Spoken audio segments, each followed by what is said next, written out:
Hello, ഇന്നത്തെ കഥയിലേക്ക് എല്ലാവർക്കും സ്വാഗതം. ചാനൽ ആദ്യമായിട്ട് കാണുന്നവരാണെങ്കിൽ ഒന്ന് സബ്സ്ക്രൈബ് ചെയ്തിട്ട് ലൈക്ക് ചെയ്യണേ. അപ്പം നയന റെഡി ആയിട്ട് വന്നിട്ടാണ് ആദർശിനെ വിളിക്കുന്നത്. ആദർശിനെ എഴുന്നേൽക്ക്. അപ്പോൾ ആദർശ് പെട്ടെന്ന് ഞെട്ടി എഴുന്നേൽക്കുകയാണ്. സമയം ഒരുപാടായി. അയ്യോ, നേരെ ഒരുപാട് വൈകിയോ? അവനെ എഴുന്നേറ്റോ അനി? ആദർശ് ചോദിക്കുന്നുണ്ട്. അപ്പം നയന പറയാണ്, അറിയില്ല. അവനെയല്ലേ ആദ്യം പോയി നോക്കേണ്ടത്. ഇനി രാവിലെ എഴുന്നേറ്റിട്ട് എങ്ങോട്ടേക്കെങ്കിലും പോയോന്ന് ആർക്കറിയാം? ഒരിക്കലും ഒരേട്ടം കാണാൻ പാടില്ലാത്ത കാഴ്ചകളല്ലേ ഞാൻ കണ്ടത്. അപ്പം നയനെ സമാധാനിപ്പിക്കുന്നുണ്ട്. ഇന്നത്തോടെ എല്ലാം അവസാനിക്കുമല്ലോ ആദർശേട്ടാ. വിവാഹം കഴിഞ്ഞാൽ പിന്നെ എല്ലാവരും മാറും.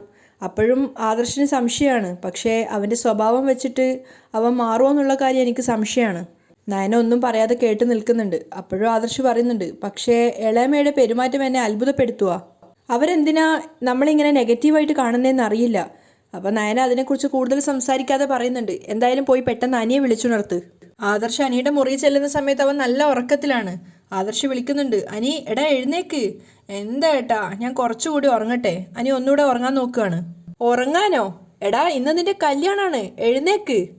അപ്പോഴേക്കും അനി താല്പര്യമില്ലാത്ത മട്ടിൽ എഴുന്നേക്കുകയാണ്. ഓ, പറഞ്ഞ പോലെ അത് ഇന്നാണല്ലേ. ആ, ഒന്നും ഓർമ്മ കാണില്ല. ഇന്നലെ അതുപോലെയാണല്ലോ കുടിച്ച് ലെക്ക് കെട്ട് ഓരോരോ കോപ്രായങ്ങൾ കാണിച്ചത്. ആദർശ് ദേഷ്യത്തോടെയാണ് സംസാരിക്കുന്നത്. എനിക്കെന്തോ തലക്ക് നല്ല കനം പോലെ തോന്നുന്നുണ്ടായിരുന്നു ആദ്യമായിട്ട് മദ്യപിച്ചതിൻ്റെ ആ ഒരു ബുദ്ധിമുട്ട്. ആ സമയത്ത് ആദർശ് ചോദിക്കുന്നുണ്ട്, എടാ നിനക്ക് എന്താ പറ്റിയത്? ഞാൻ എല്ലാ കാര്യങ്ങളും അറിഞ്ഞു, പക്ഷേ ഒരുപാട് വൈകിപ്പോയി. എടാ നീ ഇത് കുറച്ച് നേരത്തെ എന്നെ അറിയിച്ചിരുന്നെങ്കിൽ നമുക്ക് എന്തെങ്കിലും വഴിയുണ്ടാക്കായിരുന്നു. ഇപ്പം എല്ലാം പോയില്ലേ. അബി കള്ളു കുടിക്കും, പക്ഷേ മദ്യപിച്ച് സ്വബോധമില്ലാത്ത നിന്നെ കണ്ടപ്പോൾ ഞാൻ ആകെ ഷോക്കായിപ്പോയി. അപ്പോൾ അനി എഴുന്നേറ്റ് വന്നിട്ട് ആദർശനോട് പറയുന്നുണ്ട്, ഏട്ടാ എനിക്ക് ഒന്നും സഹിക്കാൻ പറ്റിയില്ല, അതുകൊണ്ടാണ് ഞാൻ മദ്യപിച്ചത്. അപ്പോൾ ആദർശ് പറയുന്നുണ്ട്, എടാ നിനക്ക് സഹിക്കാൻ പറ്റാത്ത കാര്യങ്ങൾ വരുമ്പോൾ നീ എന്നോടല്ലേ പറഞ്ഞുകൊണ്ടിരുന്നത്. പിന്നെ ഇവിടെ മാത്രം എന്താ അത് മറച്ചു വെച്ചതെന്നാണ് ഞാൻ ചോദിക്കുന്നത്. എന്നാ നിന്റെ എല്ലാ കാര്യങ്ങളും ഇപ്പോൾ അറിയുന്ന നയന പോലും എന്നോടിത് പറഞ്ഞത് ഇന്നലെ രാത്രിയാ. അപ്പം അനി നയനയെ സപ്പോർട്ട് ചെയ്തിട്ട് പറയുന്നുണ്ട്, നയനയുടെത്തിയും ആകെ കൺഫ്യൂഷനിലായിപ്പോയി ഏട്ടാ. അപ്പോൾ ആദർശ് പറയാണ്, എടാ ഇതിൻ്റെ ഒന്നും ഒരു ആവശ്യമില്ലായിരുന്നു. ഇന്നലെ ഞാനൊരു അവസാന ശ്രമം നടത്തി. ആ നേരത്ത് ഇളയമ്മ ആത്മഹത്യാ ഭീഷണി മുഴക്കി. സ്വന്തം അമ്മയെ കൊന്നിട്ട് ആരും ഇഷ്ടപ്പെട്ട പെണ്ണിനെ സ്വന്താക്കണമെന്ന് ആഗ്രഹിക്കില്ലല്ലോ. അപ്പോൾ സങ്കടത്തോടെ അനി ചോദിക്കുന്നുണ്ട്, ഞാനിപ്പോൾ എന്താ ഏട്ടാ വേണ്ടത്? ഇനിയിപ്പോൾ മറ്റൊന്നും ചെയ്യാനില്ല, നീ പോയി ഫ്രഷ് ആവാൻ നോക്ക്. ആ സമയത്ത് അനി പറഞ്ഞു കൊടുക്കുകയാണ്, നന്ദു എൻ്റെ മനസ്സിൽ കയറിയ സമയത്ത് ഏട്ടത്തി ഏട്ടൻ്റെ മനസ്സിൽ ഒട്ടും കയറിയിട്ടില്ലായിരുന്നു. നിങ്ങൾ തമ്മിൽ ഏതു നേരവും വഴക്കായിരുന്നു. അതുപോലെ തന്നെ അബിയുടെ ജീവിതവും താറുമാറായി കിടക്കുന്ന ഒരു അവസ്ഥയിലായിരുന്നു. അങ്ങനെയുള്ളപ്പോൾ ഞാനിത് പറഞ്ഞ ഏട്ടൻ ഒരിക്കലും എൻ്റെ ഒപ്പം നിൽക്കില്ലെന്ന് കരുതി. ആ സമയത്ത് ആദർശ് പറയുന്നുണ്ട്, എടാ നിന്റെ സുഖത്തിനും സന്തോഷത്തിനും അപ്പുറം എനിക്കൊരു സന്തോഷമുണ്ടോ? മുത്തശ്ശനും മുത്തശ്ശിയും ഒരുപക്ഷെ നന്ദുവായിട്ടുള്ള ബന്ധത്തെ എതിർത്തുനിന്ന് വരും. എങ്കിലും നേരത്തെ ഇത് അറിഞ്ഞിരുന്നെങ്കിൽ നമ്മുടെ മുന്നിൽ മറ്റേതെങ്കിലും ഒരു മാർഗം തുറന്നു കിട്ടുമായിരുന്നു. അതാ നീ ഇല്ലാതാക്കി കളഞ്ഞത്. ഇനിയിപ്പോൾ അതൊന്നും പറഞ്ഞിട്ട് കാര്യമില്ല, നീ ചെല്ല്. വേഗം പോയി ഫ്രഷ് ആവ്. അനി മനസ്സില്ലാ മനസ്സോടെ വാഷ്റൂമിലേക്ക് പോവുകയാണ്. ആദർശം സങ്കടത്തോടെയാണ് നിൽക്കുന്നത്. അതേ അവസ്ഥയിൽ തന്നെയാണ് നന്ദു ഉണ്ടായിരുന്നത്. അവൾ ഉമ്മറത്ത് ഇങ്ങനെ വിഷമത്തോടെ ഇരിക്കുകയാണ്. അങ്ങോട്ടേക്ക് ജാനകി വരുന്നുണ്ടായിരുന്നു. അവരെ കണ്ടതും നന്ദു പേടിയോടെ എഴുന്നേറ്റ് നിൽക്കുകയാണ്. ആ സമയത്ത് അവർ ദേഷ്യത്തോടെ പറയുന്നുണ്ട്, നിന്നോട് കല്യാണത്തിൻ്റെ അന്ന് വരാനാണ് ഞാൻ പറഞ്ഞിട്ടുണ്ടായിരുന്നത്. പക്ഷേ നീ തലേ ദിവസം തന്നെ വന്നു, എന്നിട്ട് ഇത്രയും അലമ്പും ഉണ്ടാക്കി. അപ്പം നന്ദു സങ്കടത്തോടെ പറയുന്നുണ്ട്, ഞാനല്ല ആൻറ്റി അതൊന്നും ഉണ്ടാക്കിയത്. നീ അതേപ്പറ്റി ഇനി കൂടുതലൊന്നും സംസാരിക്കണ്ട. ജാനകി അവൾക്ക് സംസാരിക്കാനുള്ള അവസരം കൊടുക്കുന്നില്ല. ഞാൻ പറയാൻ വന്നത് മറ്റൊരു കാര്യമാണ്. ഇന്ന് നീ കല്യാണത്തിന് പോലും പങ്കെടുക്കണമെന്ന് എനിക്ക് യാതൊരു ആഗ്രഹവും ഇല്ല. നന്ദു വിഷമത്തോടെയാണ് കേട്ട് നിൽക്കുന്നത്. ആ സമയത്ത് ജാനകി ഒട്ടും കരുണയില്ലാതെയാണ് സംസാരിക്കുന്നത്. വെറുതെ എന്തിനാ അങ്ങോട്ടേക്ക് വരുന്നത്? എൻ്റെ മരുമോളാകാൻ വേണ്ടി പോകുന്ന ആ പാവം കൊച്ചിനെ പ്രാഗി കൊല്ലാനോ? നീ വലിയ കരാട്ടക്കാരിയാണല്ലോ, അതിൻ്റെ തൻ്റെ ഇടം ഉണ്ടല്ലോ, എന്നിട്ടെന്താ ഇപ്പോൾ ഒന്നും പ്രതികരിക്കാത്തത്? ആ സമയത്തും നന്ദു പറയുന്നുണ്ട്, എൻ്റെയും എൻ്റെ ചേച്ചിയുടെയും ഭാഗത്ത് ന്യായമുണ്ട്. അതുകൊണ്ട് കൂടുതൽ സംസാരിക്കാൻ എനിക്ക് താല്പര്യമില്ല. എന്ത് ന്യായമുണ്ടെന്നാണ് നീ പറയുന്നത്? എൻ്റെ മോൻ ഇന്നലെ ആദ്യമായിട്ട് മദ്യപിച്ചു. അവൻ്റെ കവിളത്ത് ആദർശിൻ്റെ 5 വിരലാ പതിഞ്ഞു കിടന്നത്. അതിനിവിടെയുള്ള മറ്റുള്ളവർ കാണുമ്പോൾ എന്തു പറയും? എന്തിനാ ഏട്ടൻ അനിയനെ തല്ലിയതെന്ന് ചോദിക്കുമ്പോൾ എന്താ പറയുക? നീയാണ് അതിൻ്റെ കാരണമെന്ന് പറയാൻ പറ്റുമോ? പിന്നെ ഒരു പെങ്കൊച്ച് ഇങ്ങോട്ടേക്ക് വരുന്നുണ്ട്. അവൾ മിക്കവാറും എല്ലാവരോടും എല്ലാം പറയും. വേറൊന്നും കൊണ്ടല്ല, ഇത് അവളുടെ ജീവിതമാണ്. ഇന്ന് നിന്നെ ഓഡിറ്റോറിയത്തിൽ കാണുന്നത് പോലും അനാമിക മോൾക്ക് ഇഷ്ടമല്ല. അതുകൊണ്ടാണ് ഞാൻ പറഞ്ഞത് നീ വരണ്ടെന്ന്. ഒട്ടും മയമില്ലാതെയാണ് ജാനകി നന്ദുവിനോട് സംസാരിക്കുന്നത്. അവളൊക്കെ കേട്ട് നിൽക്കുകയാണ്. ആ സമയത്ത് ജാനകി പറയുന്നുണ്ട്, പിന്നെ നിന്റെ 2 ചേച്ചിമാർ ഇവിടുത്തെ മരുമക്കളല്ലേ, അതുകൊണ്ട് നിന്നോട് വരണ്ട എന്ന് തറപ്പിച്ച് പറയാനും പറ്റില്ല. നയന എന്ന് പറയുന്നവളെ ഞാൻ എൻ്റെ കൈവെള്ളയിൽ വെച്ച് കൊണ്ട് നടന്നതാ. എന്നിട്ടും അവളെപ്പോലെ അസൂയയും കുശുമ്പുള്ള ഒരുത്തി ഈ ലോകത്ത് വേറെ കാണില്ല. ആ സമയത്തും നന്ദു പറയുന്നുണ്ട്, ദേ ആരെ എന്ത് വേണമെങ്കിലും പറഞ്ഞോ, പക്ഷെ എൻ്റെ നയനേച്ചി ഒന്നും പറയരുത്. നയനേച്ചി എന്നും ഈ കുടുംബത്തെയും കുടുംബത്തിലുള്ളവരെയും സ്നേഹിച്ചിട്ടേ ഉള്ളൂ. അപ്പോൾ ജാനകി പറയുന്നുണ്ട്, നീ അത് എത്ര ഉച്ചത്തിൽ പറഞ്ഞാലും അതിലൊരു കഴമ്പുമില്ലെന്ന് എനിക്കറിയാം. നിന്നേക്കാളും ദേഷ്യം എനിക്കിപ്പോൾ അവളോടാ. അവളുടെ അമ്മായിയമ്മ പോലും ഇപ്പോൾ അനാമിക മോളെയാ ആദ്യത്തെ മരുമോളായിട്ട് കാണുന്നത്. അതിൽ അരിശം പോട്ട് നടക്കുക നിന്റെ ചേച്ചിമാർ. എന്നാലും അവസാന നിമിഷം വരെ എൻ്റെയും എൻ്റെ മോൻ്റെയും ജീവിതത്തിൽ വന്ന ഭാഗ്യത്തെ തട്ടിത്തെറിപ്പിക്കാൻ നോക്കിയ നിൻ്റെയും നിൻ്റെ ചേച്ചിമാരുടെ പ്രവൃത്തികൾ ഞാൻ ഒരിക്കലും മറക്കില്ലടി.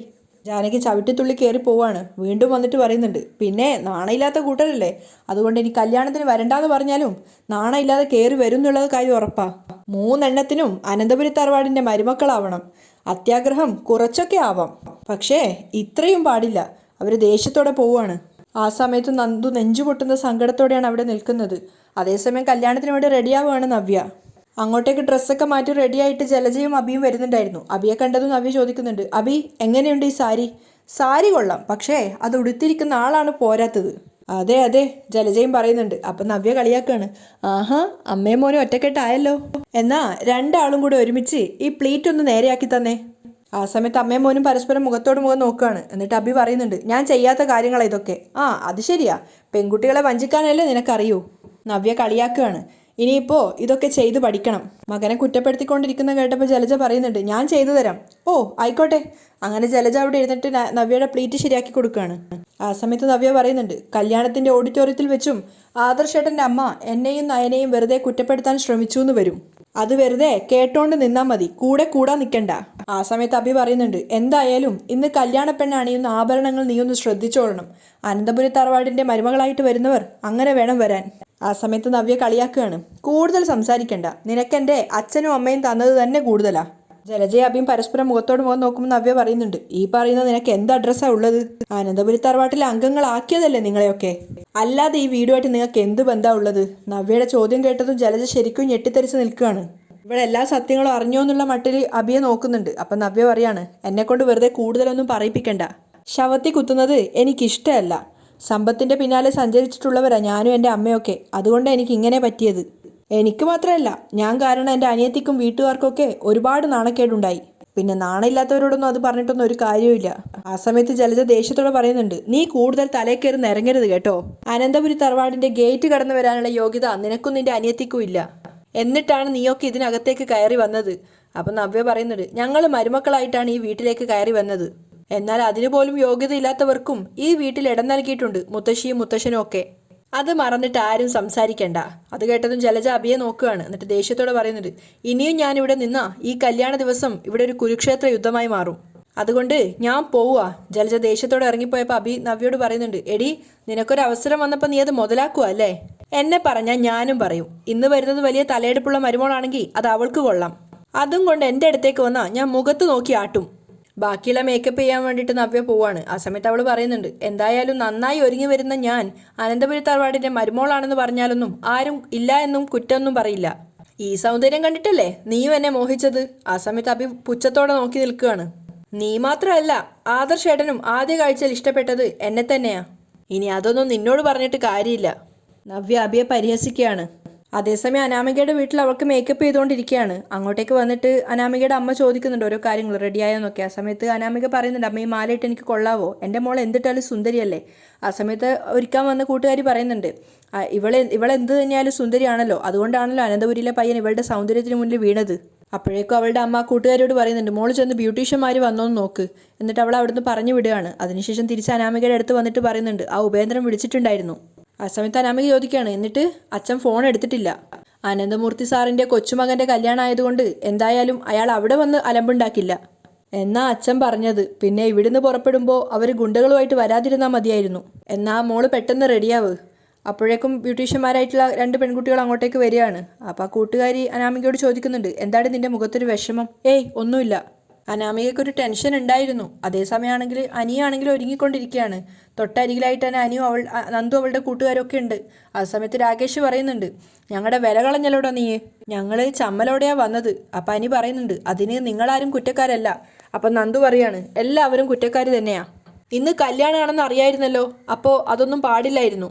ആ സമയത്ത് അനി നന്ദുവിനെ കണ്ണാടി കൂടെ നോക്കുകയാണ്. അങ്ങോട്ടേക്കാണ് ജാനകി ദേഷ്യത്തോടെ കയറി വരുന്നത്. ഞാൻ എല്ലായിടവും നിന്നെ നോക്കി, നീ ഇവിടെ വന്ന് നിൽക്കുമായിരുന്നല്ലേ? നന്ദുവിൻ്റെ നേരെ വന്നിട്ട് പൊട്ടിത്തെറിക്കുന്ന പോലെയാണ് ജാനകി സംസാരിക്കുന്നത്. ആണുങ്ങൾ ഒരുങ്ങുന്നിടത്ത് പെണ്ണുങ്ങൾക്ക് എന്താ കാര്യം? നിന്നോട് പറഞ്ഞതല്ലേ ഇവൻ്റെ അടുത്തേക്ക് വരരുതെന്ന്. അപ്പം നന്ദു ഒന്നും മിണ്ടാതെ നിൽക്കുന്നാണ്ട് പനി പറയുന്നുണ്ട്, അമ്മയ്ക്ക് എന്താ അമ്മേ? നീ ഒന്നും പറയണ്ട. നിന്റെ കവിളിൽ ആദർശിൻ്റെ 5 വിരലുകൾ പതിഞ്ഞെങ്കിൽ അതിന് കാരണക്കാരി ഇവളാ, ഇവള് മാത്രം. നന്ദു തലതാഴ്ത്തി നിൽക്കുകയാണ്. ആ സമയത്ത് അനി പറയുന്നുണ്ട്, അമ്മ വെറുതെ എഴുതാപ്പുറം വായിക്കല്ലേ, നന്ദു ഒരു തെറ്റും ചെയ്തിട്ടില്ല. ആര് പറഞ്ഞു ചെയ്തിട്ടില്ലെന്ന്? ഇവളും ഇവളുടെ ചേച്ചിയും കൂടി ആയിരിക്കും ഇവന്മാരോട് പറഞ്ഞിട്ട് നിന്നെ കുടിപ്പിച്ച് കിടത്തിയത്. അനി ദേഷ്യത്തോടെ പറയുന്നുണ്ട്, അമ്മേ ഞാൻ കുടിച്ചെങ്കിൽ അതിന് ഉത്തരവാദി ഞാൻ മാത്രം, അതിന് ഇവരാരെയും പഴിക്കേണ്ട കാര്യമില്ല. ഇവരെ ഞാൻ കുറ്റപ്പെടുത്തുന്നില്ല, പക്ഷെ ഇവളെ ഞാൻ കുറ്റപ്പെടുത്തും. നന്ദുവിനെ ചൂണ്ടിക്കൊണ്ട് തന്നെയാണ് ജാനകി വീണ്ടും പറയുന്നത്. ഇവൾ ഒറ്റ ഒരുത്തിയാ നിന്റെ സ്വഭാവം ഇങ്ങനെ മാറ്റിമറിച്ചത്. എന്നിട്ട് വീണ്ടും അവൾ പറ്റിച്ചേർന്ന് നിൽക്കുക, ഇറങ്ങി പോടി ഇവിടുന്ന്. ആ സമയത്ത് നന്ദു തലതാഴ്ത്തി ഇറങ്ങിപ്പോവാണ്. അപ്പം അനി പറയുന്നുണ്ട്, അമ്മ കാരണമില്ലാതെ നന്ദുവിനെ വേദനിപ്പിച്ചുകൊണ്ടിരിക്കുന്നത്. അവൾക്ക് വേദനിക്കട്ടെ, അതിൻ്റെ പേരിൽ അവൾ ഈ വീട് വിട്ട് പോകുന്നുണ്ടെങ്കിൽ പോവട്ടെ. എന്നാലും എനിക്കൊരു കുഴപ്പമില്ല. ഇന്ന് എൻ്റെ മരുമോൾ വരുമ്പോൾ ഇവൾ ഇതുപോലെ നിന്റെ അരികിലേക്ക് വരാൻ പാടില്ല. എനിക്കത്രയേ ഉള്ളൂ. അനാമിക മോളൊരു പാവം കൊച്ചാ. ജാനകി പുറത്തേക്ക് ഇറങ്ങി പോവാണ്. ജാനകി പോയതിനു ശേഷം രാകേഷ് പറയുന്നുണ്ട്, അളിയാ നിന്റെ അമ്മ പറഞ്ഞതിൽ ഞങ്ങൾക്കൊരു വിഷമവും ഇല്ല, എങ്കിലും നന്ദു ഒരു തെറ്റും ചെയ്തിട്ടില്ല. അവളെ ഇങ്ങനെ വേദനിപ്പിക്കുന്നത് ശരിയല്ല അളിയാ. ആ സമയത്ത് അനി പറയുന്നുണ്ട്, എടാ എനിക്ക് ഓഡിറ്റോറിയത്തിലേക്ക് പോകാൻ ഒരു താല്പര്യവും ഇല്ല. എങ്ങോട്ടെങ്കിലും ഓടിപ്പോയാലോ എന്ന് ആലോചിക്കുക. അനി ദേഷ്യത്തോടെയാണ് അവിടെ ഇരിക്കുന്നത്. നയന ഒരുങ്ങിക്കൊണ്ടിരിക്കുമ്പോഴാണ് നന്ദു അതുവഴി പാസ് ചെയ്ത് പോകുന്ന അവൾ കണ്ടത്. അപ്പം നന്ദുവിനെ അവൾ വിളിച്ചു വരുത്താണ്, നീ ഇതുവരെ ഒരുങ്ങിയില്ലേ? നിന്നെ ആരെങ്കിലും വഴക്ക് പറഞ്ഞോ? നിന്റെ മുഖം എങ്ങനെ ഇരിക്കുന്നത്? അപ്പം കണ്ണീരോടെ നന്ദു പറയുന്നുണ്ട്, ഞാൻ അനിയെ ഒരുക്കിക്കൊണ്ടിരിക്കുകയായിരുന്നു. ആ സമയത്ത് അവിടെ വന്ന് അനിയുടെ അമ്മ എന്നെ വഴക്ക് പറഞ്ഞു. അപ്പം നയന പറയുന്നുണ്ട്, ഇനി എന്തിനാ നീ അവൻ്റെ അടുത്തേക്ക് പോയത്? അവനെ കണ്ടില്ല എന്ന് പറഞ്ഞ് നീ മാറി നിൽക്കണം. ഇന്നത്തോടെ അനി എല്ലാം മറന്നു വരുന്നതാണ് എൻ്റെ സംശയം. പക്ഷേ കയറി വരാൻ പോകുന്നവൾ നിന്നെ വല്ലാതെ സംശയിക്കുന്നുണ്ട്. ആ സംശയം കൂട്ടുന്ന ഒരു പ്രവൃത്തിയും ഇനി നിന്റെ ഭാഗത്തു നിന്നുണ്ടാവരുത് മോളെ. അനി നിനക്കൊരു സാരി തന്നില്ലേ ഇന്ന് കല്യാണത്തിന് ഉടുക്കാൻ വേണ്ടി? അത് ഉടുത്തിട്ട് പെട്ടെന്ന് റെഡിയാവാൻ നോക്ക്.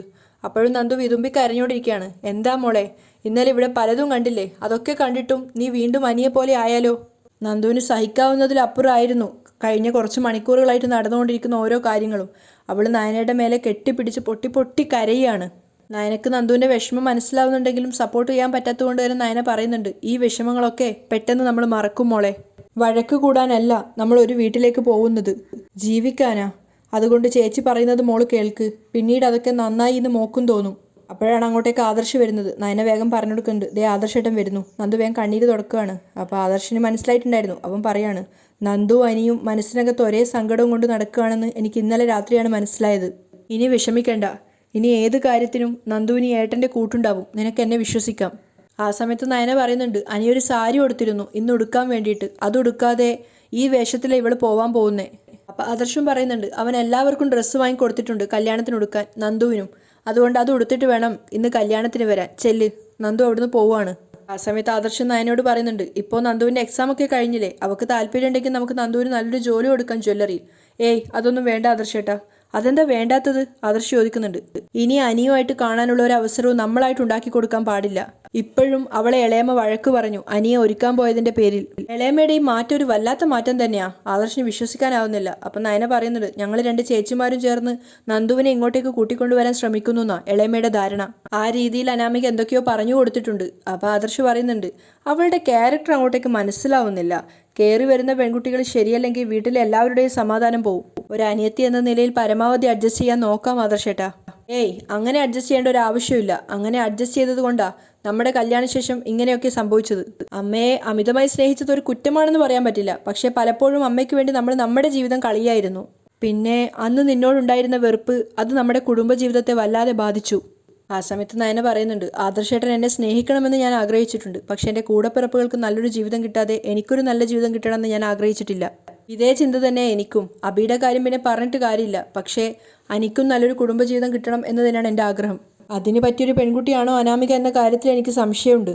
അവന് 2 വിവാഹം പറഞ്ഞിട്ടുണ്ട്. അത് ഓർക്കുമ്പോഴാ എന്തിനാ അങ്ങനെയൊക്കെ ചിന്തിക്കുന്നേ? എന്തെങ്കിലും ദോഷമുണ്ടെങ്കിൽ അത് പ്രാർത്ഥനയിലൂടെയും പൂജയിലൂടെയും ഒഴിവാക്കാൻ ശ്രമിക്കുകയല്ലേ വേണ്ടത്.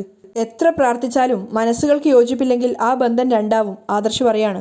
ഒരിക്കൽ മുത്തശ്ശൻ പറയുന്നത് കേട്ടതാ, ഒരാണിന്റെ ജാതകത്തിൽ ഭാര്യയുടെ സ്ഥാനം തൃപ്തികരമാണെങ്കിൽ അവനിനി എത്ര മോശക്കാരനാണെങ്കിലും അവന്റെ കുടുംബജീവിതം ഭദ്രമായിരിക്കുമെന്ന്.